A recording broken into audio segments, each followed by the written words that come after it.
ناظرین، دردر سفید سرخی مائل چھوٹی چھوٹی پھنسیاں ہیں۔ ابتدا میں ان میں جلن اور سوزش بہت زیادہ ہوتی ہے، لیکن جب مرض پرانا ہو جاتا ہے تو اس جلن میں کمی آ جاتی ہے۔ یہ مرض گردن، پشت، کمر اور سر پر ہوا کرتا ہے، لیکن کبھی یہ مرض سارے جسم پر پھیل کر اذیت میں مبتلا کر دیتا ہے۔ اس مرض میں شروع سے لے کر آخر تک کھجلی ضرور ہوتی ہے۔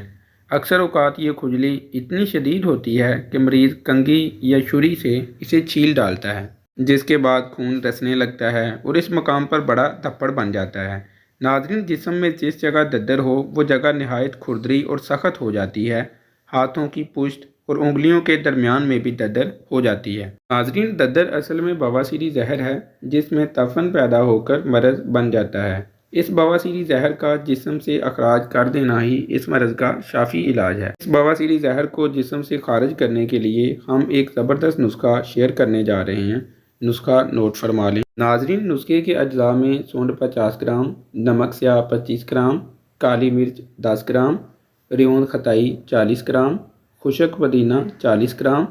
سب چیزوں کو اچھی طرح صاف کر کے گرائنڈر کر کے سفوف بنا لیں۔ 3 گرام سفوف دن میں 4 بار تازہ پانی سے کھلائیں۔ ناظرین، دردر کے اوپر لگانے کے لیے بیرونی استعمال کے لیے یہ روغن بھی تیار کر لیں، جس کے اجزاء میں آپ 200 گرام عنبر بیل لے کر اسے چھوٹا چھوٹا کاٹ لیں اور 200 گرام تلوں کے تیل میں ہلکی آنچ پر پکائیں یہاں تک کہ عنبر بیل براؤن ہو جائے۔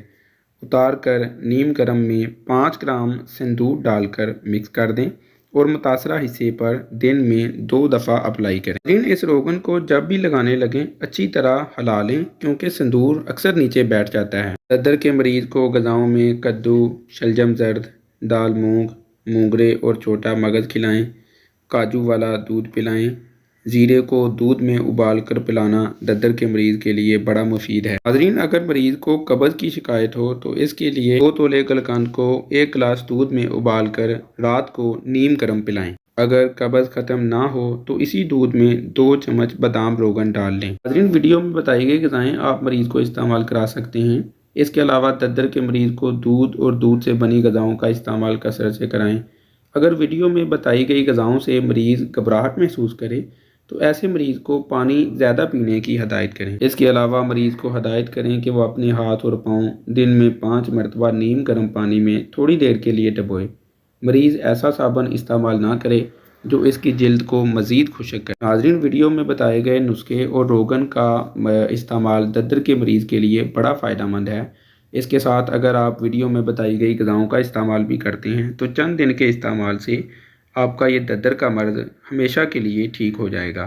ناظرین، ویڈیو کے بارے میں کوئی سوال پوچھنا چاہتے ہیں تو وہ آپ کمنٹ کر کے پوچھ سکتے ہیں۔ اس نمبر پر واٹس ایپ کر کے یا کال کر کے آپ مشورہ کر سکتے ہیں۔ ناظرین، ہماری حوصلہ افزائی کے لیے ویڈیو کو لائک کریں، چینل کو سبسکرائب کریں اور ساتھ میں لگے بیل آئیکن پر بھی ضرور پریس کر لیں تاکہ ہیلتھ سے ریلیٹڈ مفید اچھی ویڈیوز کا نوٹیفیکیشن آپ کو مل سکے۔ فی امان۔